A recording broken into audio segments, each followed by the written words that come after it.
Hey guys, I am Dimension Jump and today I'll be doing my top 5 least favourite items from The Legend of Zelda Twilight Princess. Now, this game I would say has pretty much a huge variety of items. I think out of every other Zelda or 3D Zelda game, it has probably the largest variety of items to select from, if you're not including all the items you can use in Breath of the Wild and Tears of the Kingdom when it comes to like traversal and dungeon exploration, stuff like that. But with like Twilight Princess, I think it has the hugest amount of items because there's a lot of items you can collect in that game when it comes to just going through like the first 3 hours of the game to the very end of the game when you're going through like this palace in the sky, the Temple of Twilight, that sort of thing. So yeah, and today I'm going over to my least favourite items that you can collect within the game. So yeah. So for number 5 is the singular claw shot that you can get in the Lakebed Temple. Now this item, it's like it's trying to be too much like the hook shot, in that with the hook shot in other games like Majora's Mask, Ocarina of Time, and The Wind Waker, it's with that one you can just use it like on pretty much nearly anything, like hookable areas, vines, that sort of thing. And there's only one of them, and it was useful for those areas. But with the singular claw shot, I feel like it feels pretty much useless. It only feels all right within the temple because it's just one, and you're mainly going to be using it on the boss and in the center room. And yeah, I think it really lacks a whole lot, and I think it only gets better when you do have the other claw shots when you go to the palace in the skies. And yeah, it's only useful. It's only useful in the dungeon, and it's only useful a couple of times outside the dungeon. But overall, I would say that with a particular claw shot, it doesn't feel complete. It just feels like it's a Twilight Princess version of a hook shot, and it kind of fails. It only gets better when you get the second one, and yeah, there's not really much of a whole lot of uses to use it until you get the second one. And when you do get the second one, it's a whole lot better. So yeah, and you can use it in the Palace of Skies and in the final dungeon. So yeah. For number 4 is the lantern. Now the lantern, it does have its uses every now and again. You do use it in the starting area of the game when you're going through the cave, going from Ordon Village to Farron Woods, and it is useful in some of the dungeons. I think it's useful in the first dungeon. It might be useful in the dungeon with Blazita. I don't 100% remember. It has been a while since I've played the game, but it's not really that useful. It's useful for like lighting up rooms or lighting up a tunnel in a cave and stuff like that. But yeah, it's not really that useful. It's useful a couple of times, but not as good as like a lot of the other items I'll be talking about on this list, as well as in Twilight Princess as a whole. And yeah, I think it just lost a lot of its potential. I think after you regain your human form and you finish the first dungeon. So yeah, it's got a lot of potential. I feel like it wasn't. It feels like it could have had more. So yeah. For number 3 is the Bombling. Now this item is the third variation or type of bomb you can get in Twilight Princess.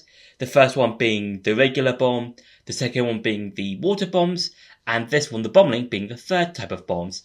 And I think, from my experience of playing Twilight Princess, this is the one that I used the least amount of, because this one, I don't really see the use of it. Because like, if you look at like the normal bombs, I normally use those bombs for when I'm using my bow and arrow to combine them to make bomb arrows. And I use the water bombs whenever I'm in like the Lakebed Temple or underwater, because then I can use that to blow up rocks that might have how I'll be holding secrets or to progress to the next area or to the next room, that sort of thing. But with the bomblings, I never had a use for them. I think they can appear in like the first dungeon, and then you can get them later on in the game from the bond shop in Kakariko Village. But apart from that, I never really saw the use for them. They're just there. I feel like they're just there to fill out an item space. And yeah, the other two bombs that I've used in Twilight Princess, the regular and water bombs, have a lot more usefulness to them. So yeah, and I think they just, the bomblings just don't feel, I just feel like they're there just to be there. So yeah. For number 2 is the Hawkeye Mask. Now this mask you can get after you've beaten the Goron mines, and you can do this once you've done a particular mini game sort of thing with some of the Orden kids who got kidnapped by some enemies earlier on in the game. And the way to get it is really fun. I think it's a really good test of your bow skills because you were given the 3 different targets. The first one being close to you, another one being quite further away, and then the last one, the pole, it's on the very top of the building near the bomb shop that's on top of this massive hill. And that's a really good test of your skills of using the bow. And then you can go buy the Hawkeye Mask in the shop. And I think this is similar to the bomblings. The Hawkeye Mask I rarely use. I just got it and then I just moved on. I think you can use it a couple of times here and there.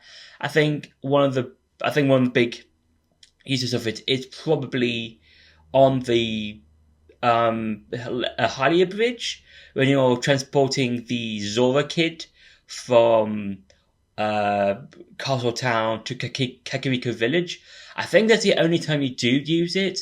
But apart from that, similar with the bomblings, I never used it. It's just, again, I feel like it's just there just to be an item. And yeah, again, also similar to the lantern, it feels like it had a lot of potential, but kind of didn't really meet it all the way, I would say. I think if it was used for like a boss, like an actual temple boss, then maybe it would be a lot cooler and a lot more useful, in my opinion. But overall, the Hawkeye Mask, it is useful. It has like usefulness, or some parts that is useful, but I think it could have had a lot more to do in the game. So yeah. And for number 1 is the Slingshot. Now this is, I think, the first item that you get in the game, or one of the first items you get in the game, and it's useful. And yeah, and as you progress through the game, you will unlock better and better items like the bombs, the bow and arrow, the claw shots. I know they didn't do damage, but like they are useful in their own way. And the iron boots as well, the ball and chain.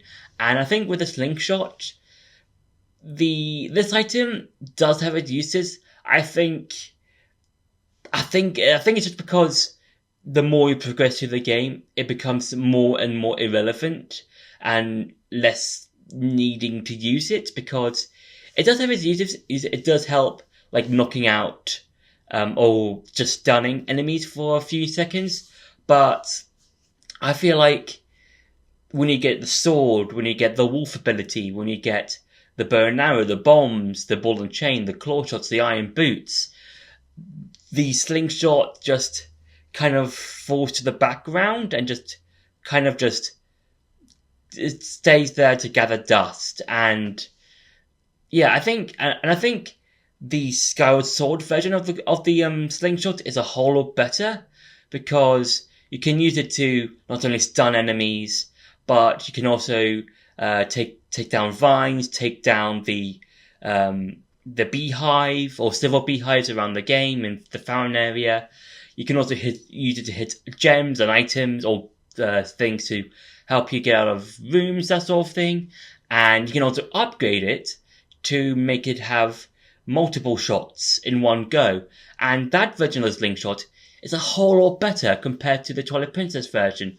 And I think I think this could have been used in like a mini boss or something, or just a regular or roaming. I don't know, but like I just feel like the slingshot in Twilight Princess just doesn't have a whole lot of potential, and it just feels like it just sits there gathering dust in your item menu when you collect the other items in the game. So yeah, so that's been my top 5 least favorite items in The Legend of Zelda Twilight Princess. I hope you enjoyed this video. Don't forget to like, share, and subscribe, and I'll see you in the next video.